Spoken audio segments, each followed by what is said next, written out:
Nah itulah tadi teori tentang budaya positif.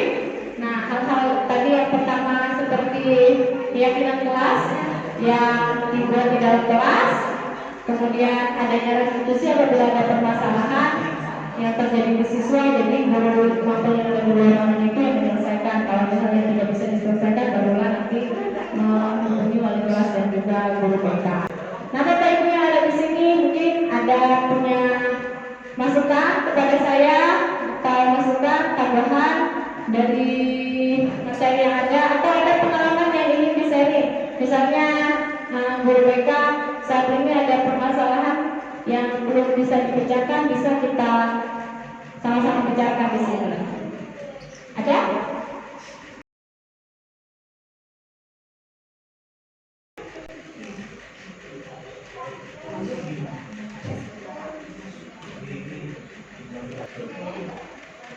Terima kasih Ibu Farida. Jadi dari yang Ibu Farida sampaikan tadi, saya mau balik ke keyakinan kelas. Jadi dulu di awal-awal saya mengajar, itu dulu saya ngajar di SMP ya Bu. Ketika di SMP itu saya membuat keyakinan kelas ini, dan itu bentuknya nanti bentuknya itu kemarin itu adalah semacam kayak kontrak kelas. Jadi semua anak menambahkan apa yang ingin dia peraturan apa yang harus ada di kelas, lalu semua harus menyetujui, dan mereka semua itu kayak bikin tanda tangan di dalam kertas itu. Jadi waktu itu karena siswanya cuma 10 orang, jadi sangat mudah untuk melaksanakannya, jadi nggak terlalu banyak kan. Kalau misalnya pembentukan keyakinan kelas ini sepertinya kurang lebih gunanya itu ya Bu? Ya betul. Cuma Ya betul. mungkin untuk sekarang ini mungkin karena saya sudah terlalu lama jadi guru, jadi lama-lama kayak bikin keyakinan kelasnya itu nggak dijalankan lagi gitu. Jadi karena kadang-kadang tuh mikirnya anak-anak juga nggak menjalani itu, nggak menjalankan itu kan. Jadi kayak apa ya? Kadang tuh saya mikirnya kayak sia-sia gitu. Betul Bu. Jadi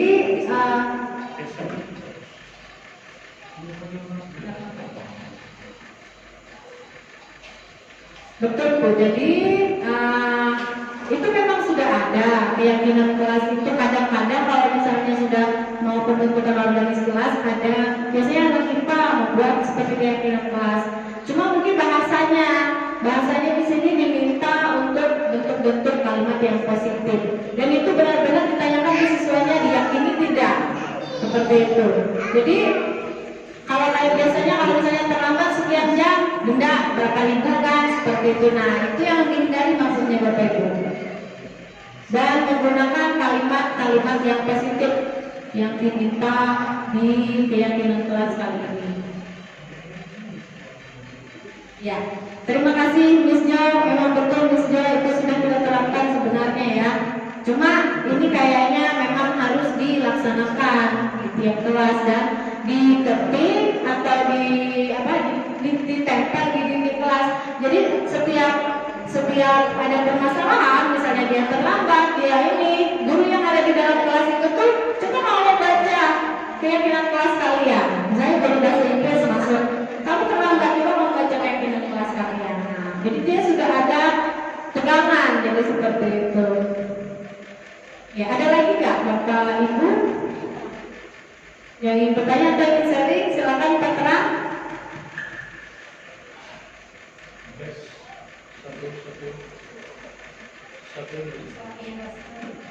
Baik, terima kasih. Terima kasih Bu Farida. Memang menarik apa yang disampaikan, dan terus terang memang anak didik kita ini ada banyak masalah yang dihadapi mereka, berhubungan dengan semakin dewasanya mereka. Jadi permasalahan yang pertama, apalagi matematik nih, kebanyakan sulit memahami materi karena lemahnya dasar mereka. Yang kedua, kadang-kadang masalah juga bisa dari orang tua. Yang ketiga, kadang-kadang juga yang bisa menjadi penghambat masalah ekonomi keluarga. Kadang-kadang mereka umpamanya terlambat ke sekolah, menyempatkan diri untuk mengantar dulu atau menunggu motor. Setelah orang tuanya datang dan mengantar, baru mereka berangkat ke sekolah, akhirnya terlambat. Nah, sebagai seorang guru, apakah semua masalah itu nanti kita yang akan membantu mereka? Ataukah hanya masalah-masalah yang berkaitan dengan bidang studi kita? Karena menurut saya kalau sudah nanti berbicara masalah ekonomi, mungkin kita hanya bisa sebagai pendengar saja. Mungkin itu yang ingin saya tanyakan. Jadi intinya, bagian mana yang kita bisa bantu anak-anak itu? Apakah nanti semuanya kah? Atau yang bagaimana? Terima kasih. Ya, tes.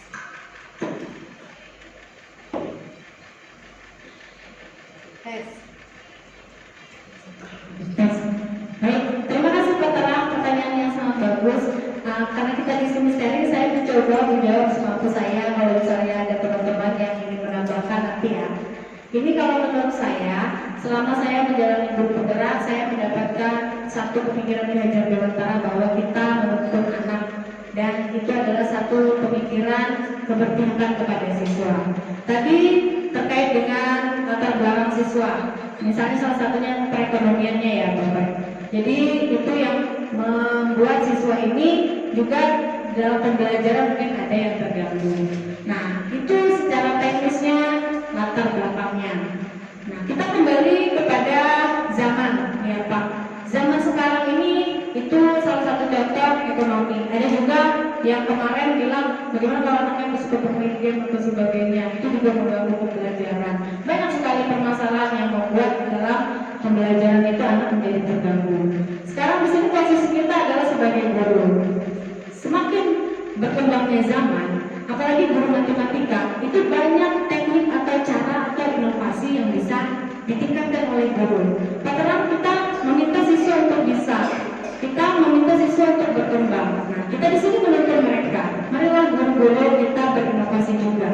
Jadi kita gunakanlah media pembelajaran yang menarik untuk mereka, agar mereka fokus pada pembelajaran kita pada saat itu. Insya Allah, misalnya inovasi kita nih ya Bapak ya, kita misalnya guru matematika Ibu Dia, mungkin Ibu Dia juga punya kelompok mata pelajaran matematika yang banyak sekali inovasinya ya Bu Dia ya, dengan pembelajaran matematika sehingga siswa bisa tertarik. Nah, biasanya Pak Terang, kalau misalnya kita punya inovasi atau terobosan nih, gambar, slide atau video pada saat kita mengajar, yakin saja siswa itu akan fokus pada kita. Mereka tidak sempat lagi untuk bercanda dengan temannya, tapi fokus pada kita. Itulah tantangan kita, mengapa kita sekarang ini selain menuntun siswa seperti itu, kita juga harus berinovasi. Karena zaman kita ini kan semakin berkembang ya Pak ya. Kita jangan mau kalah dengan inovasi-inovasi yang ada di handphone tentang game-game gitu. Jadi kita juga berinovasi. Jadi begitu pemahaman saya Pak Terang. Tapi saya yakin guru-guru yang lain mungkin ada pemahaman yang lain yang bisa ditambahkan di forum ini. Oke, terima kasih Bu. Kalau yang dijelaskan Bu Farida ini saya mengerti itu bagian daripada pembelajaran. Ketika ada masalah kendala dalam pembelajaran, saya sepakat memang kita harus terus mengembangkan diri, berinovasi supaya kita lebih maju lagi. Terkait dengan kendala ekonomi tadi. Oh iya, betul. Silakan. Tes. Kalau untuk perekonomian siswa, tentu saja kita sebagai guru itu punya batasan ya Pak ya. Jadi untuk batasan-batasan seperti ini kita tanggung jawabnya adalah untuk mengajar. Kalau untuk sekolah, biasanya siswa itu yang tidak mampu kan sudah bisa mengajukan untuk permohonan tidak mampu kepada pihak sekolah. Nah, hal-hal lain yang di luar itu yang sekolah kan dia mampu aja. Mungkin bisa lebih spesifik lagi Pak Terang.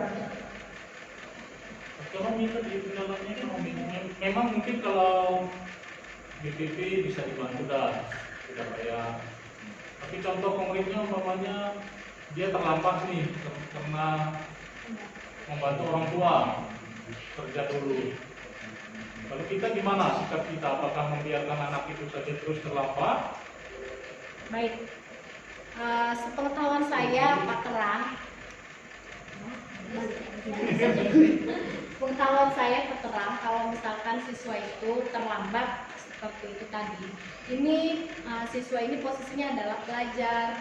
Jadi pelajar ini memang harus belajar kan di sekolah.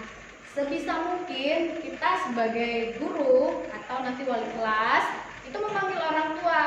Nah, bersama-sama dengan orang tua membicarakan bagaimana si anak ini. Orang tua pastinya kalau dia menyekolahkan anaknya, dia tahu kewajiban apa yang harus dikerjakan anaknya. Kecuali kalau guru atau wali kelas atau lokasinya tidak ada berhubungan dengan orang tuanya. Nah, jadi itu ketidaksinkronan terjadi. Akhirnya nilai keluar, nilainya rendah. Nah, seperti itu kan Pak Tenang ya. Kalau misalnya kita sudah dari awal mengatasi ini cukup berat sebenarnya, karena siswa ini tergolong tidak mampu sehingga terjadilah seperti ini. Siswa ini adalah pelajar, sebisa mungkin dia memiliki keyakinan kelas dan itu akan dikerjakannya. Kalau misalnya itu terhambat karena pekerjaan itu tadi, panggillah orang tuanya. Saya yakin orang tua akan mengerti dan akan membantu untuk menyelesaikan permasalahan juga. Mungkin ada Miss Jo yang ingin menambahkan? Mungkin ini kan ada hubungannya dengan kolaborasi ya. Betul. Jadi ketika kita punya masalah seperti ini, kita sebagai guru mapel, kita kan posisi kita jadi guru mapel nih. Kita sebagai guru mapel, kita kerja sama wali kelas, kolaborasi sama guru BK, kolaborasi sama kasek kesiswaan, kolaborasi sama kepala sekolah. Lalu yang bisa kita lakukan selain kolaborasi, yang kita lakukan pribadi itu mungkin ngajak siswanya ngomong, kasih motivasi supaya dia mau cari cara untuk masuk ke kelas, gimana caranya supaya masuk kelas. Kalau misalnya kita jam pertama nih, selain kita kolaborasi, otomatis dia sudah ada ketinggalan ini kan, ketinggalan pelajaran yang kita usahakan gimana dia bisa mengejar ketinggalannya itu sambil direhabilitasi dan dibahas gimana misalnya solusinya supaya dia ada transport ke sekolah atau gimana. Itu kan nggak mungkin kita yang ngasih sepeda motor dong Pak. Jadi gitu. Betul. Sebenarnya ini posisi gurunya juga lah. Posisi gurunya kadang kita kan ada juga guru, kita tidak menyalahkan guru. Seperti siswa juga kita minta untuk refleksi diri, introspeksi diri. Begitu juga sebenarnya kita guru. Jadi guru itu sebenarnya tidak membiarkan siswa kan. Nah, kadang-kadang guru ini sebenarnya kalau guru ini fokus menjadi seorang guru saja pasti bagus. Tapi sebagai seorang guru kita punya tanggung jawab yang lain, pekerjaan di luar lagi yang banyak minta waktu, malah kadang-kadang kemungkinan bisa yang di luar itu lebih banyak daripada yang di dalam. itu tanpa harus. Itulah kendalanya. Tapi kalau memang kita fokus sebagai seorang guru, pasti. Kalau kita berpikirnya kita makan pakai gaji kan Iya. ya, jadi kita merasa kalau kita punya Tuhan, ini gaji makanya dari situ. Jadi tanggung jawab lagi kembali ke tanggung jawab, meskipun banyak pekerjaan kan di sekitar kita, yakin aja bisa, walaupun nggak perfect lah Pak. Ya kan saya juga menyadari juga seperti itu. Ada tambahan lagi atau ada pertanyaan? Misos atau ini? Karena yang menjawab juga bisa teman-teman ya. Kita saling sharing aja. Budia. Budia? Pengalaman terbarunya. Ya, aku tuh ya serius nih, aku nanya nih ya, nih mumpung kita kumpul. Matematika ini adalah guru yang sering bertanya. Karena apa? Pelajarannya ini ya yang susah ditangkap siswa. Nah, kalau aku guru bahasa Indonesia nggak bisa menjawab ya, karena aku nggak tahu inovasi apa buat mereka yang cocok. Padahal banyak sebenarnya kan, cuman mengarah ke materinya itu aku tuh kan nggak mampu karena aku guru bahasa Indonesia. Ya mungkin ada masukan ya dari pengalaman selalu PPG. Farida, selalu tekankan kepada anak-anak itu kalau kalian supaya mengerti pelajaran, sukai dulu gurunya. Iya. Itu satu lah. Kalau kamu suka dengan gurunya, kamu akan otomatis suka dengan pelajarannya. Gitulah. Jadi yang bagus. Dulu guru matematika saya ganteng sekali. Ya, matematika itu benci. Itu pengecualian. gurunya. Sama gurunya suka. Iya benar juga, aku dulu bahasa Indonesia guru ganteng, Sampai tapi ngasih galak. surat. Kayak apa dia? Masalah inovasi. Kalau pendapat saya adalah sebagai guru matematika di bawah, benar yang dibilang Farida tadi bahwa memposisikan bukan di betapa sulitnya materi atau mata pelajaran, tapi memang tanggung jawab kita sebagai guru itu lebih menekankan bagaimana kreativitas kita untuk bisa membawa siswa memahami materi. Jadi saya sangat setuju dengan apa yang Ibu Farida bilang tadi, bahwa memang harus gurunya yang lebih banyak berinovasi. Itu yang saya juga sedang perbaiki untuk tahun-tahun ini, terutama di dalam penyajian materinya.